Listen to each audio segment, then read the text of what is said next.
అది ఖండించవలసిన విషయమేనండి. ఎందుకంటే ఆవిడ ఒక స్త్రీ. ఎందుకంటే మాకులాగే తోటి స్త్రీ. ఆవిడ సీఎం భార్య తర్వాత స్టేజి.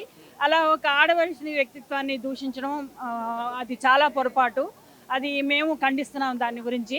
కాకపోతే ఏంటంటే వాళ్ళు ఏదో తలా పాపం తలా పిడికిలు అంటారు కదా! ఆ విధంగా వాళ్ళు ఎంకరేజ్ చేసిన దానికి ఈరోజు వాళ్ళు శిక్ష అనుభవిస్తున్నారని కూడా ఒక విధంగా మేము అనుకుంటున్నాం. ఎందుకంటే ఆవిడ ఎంకరేజ్ చేసి భువనమ్మ గారిని కానీ వేరే అనిత గారిని కానీ ఆవిడ సొంత ఓన్ పిఏతో మాట్లాడించి చాలా హెరాస్మెంట్ చేసింది ఆవిడ. ఎందుకంటే మాకు పేపర్ న్యూస్ ద్వారా వాటి ద్వారా తెలిసిన ద్వారా మేము చెప్తున్నాము. అలాంటి వ్యక్తిత్వం ఉన్న మనుషులు ఇలా ఈరోజు ఆ బాధ అన్నది ఆవిడకి కూడా తెలియవచ్చిందేమో అని చెప్పేసి మేము అనుకుంటున్నాం. ఇలాంటి కార్యక్రమాలు ఇప్పుడు వాళ్ళకి మనకి ఉన్న వ్యత్యాసం ఇప్పుడు ప్రజలు గమనించాలి. ఎందుకంటే ఆ రోజు అలా మాట్లాడినందుకు వాళ్ళు ముసిముసి నవ్వులు నవ్వుకున్నారు అసెంబ్లీలో కూడా కూర్చుని.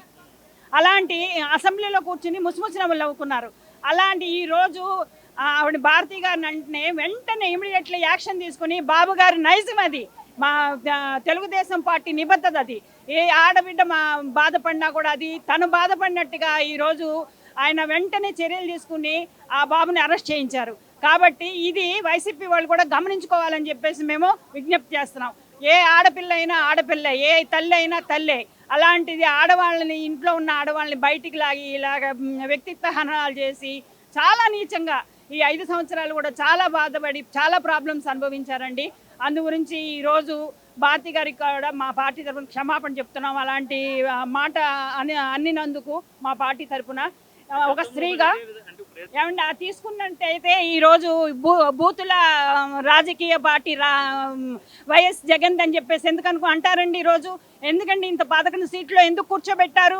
మహిళల్ని అంత కించపరిచి మాట్లాడినందుకే ఈరోజు 11 సీట్లు మాత్రమే పరిమితయ్యాడు జగన్మోహన్ రెడ్డి. అది గమనించుకోవాలి మీరు ఈ రోజు కూడా శివరాజకీయాలు చేస్తూ ఏదేదో చేసి మేమేదో సానుభూతి పొంది మళ్ళా వస్తాము అని చెప్పి ప్రగల్భాలు పలుకుతున్నారు. అది ఉత్తిత్తు మాట. ఇప్పుడు మీ పరిపాలనకి ఇప్పుడు బాబు గారి పరిపాలనకి చాలా వ్యత్యాసం చూస్తున్నారు ప్రజలు.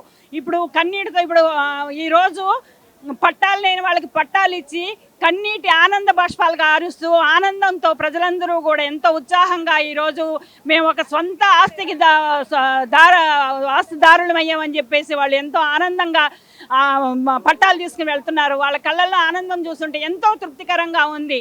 ఈరోజు ఈ ప్రభుత్వం వచ్చినందుకు ఈ నారా లోకేష్ గారు మా మంగళగిరి కాన్స్టెన్సీలో ఎమ్మెల్యేగా ఐటీ శాఖ మంత్రిగా ఉన్నందుకు మేము ఎంతో గర్వపడుతున్నాం. ఈ రోజున ఆయన మా యందు చూపిస్తున్న ప్రేమ కానీ అభిమానం కానీ 1000 నోళ్ళ కూడా కొనయాడలేకపోతున్నాం. అలాంటి వ్యక్తి మాకు నాయకుడు అయినందుకు మేము ఎంతో సంతోషించి ఎంతో గర్వపడుతున్నామండి.